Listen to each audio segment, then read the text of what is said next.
বাংলাদেশের পুলিশ কষ্ট কইরা রাত জেগে আসামিদের ধরে, আর বাংলাদেশে কিছু শিক্ষিত শয়তান আইনজীবী আছে, তাদেরকে পরবর্তীতে ছাড়িয়ে নিয়ে আসে।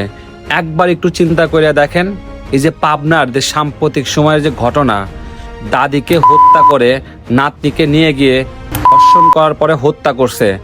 একদিন মানে 24 ঘন্টাও কিন্তু যায় নাই। পাবনার ডিবি পুলিশ সহ অন্যান্য পুলিশ সদস্যরা তারা কষ্ট কইরা আসামিদের ধরে নিয়ে আসছে। আবার দেখেন সীতাকুণ্ড কিন্তু একই ঘটনা ঘটলো। একজন লোক একটা মেয়েকে ধর্ষণ করতে গিয়ে তার গলা কেটে ফেলছে। পরবর্তী সময় কিন্তু পুলিশ কষ্ট কইরা তাদের ধরলো। এখন দেখবেন কয়েকদিন এই খবরটা মানুষের মুখে মুখে থাকবে।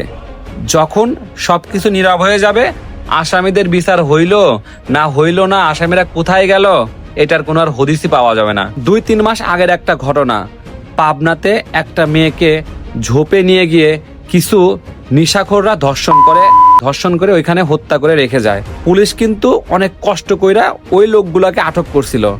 আপনারা কি জানেন যে সেই লোকের বিচার হইছে নাকি হয় নাই, আসামিরা কোথায় আছে, এটা কিন্তু আপনারা জানেন না।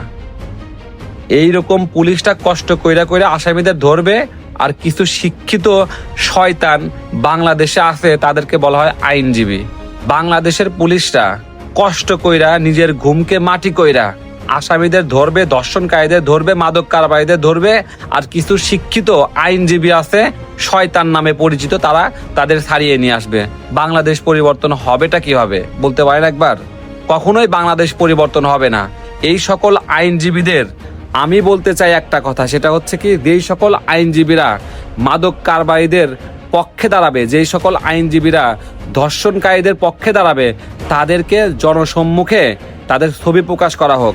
পরবর্তীতে যারা কিনা সোশ্যাল মিডিয়ায় কাজ করে, তাদের ছবি সহ, তার সন্তান সহ, তার বউ সহ, আত্মীয় স্বজন সহ প্রচার করা হোক, যাতে করে তারা সামাজিকভাবে হেয় হয়।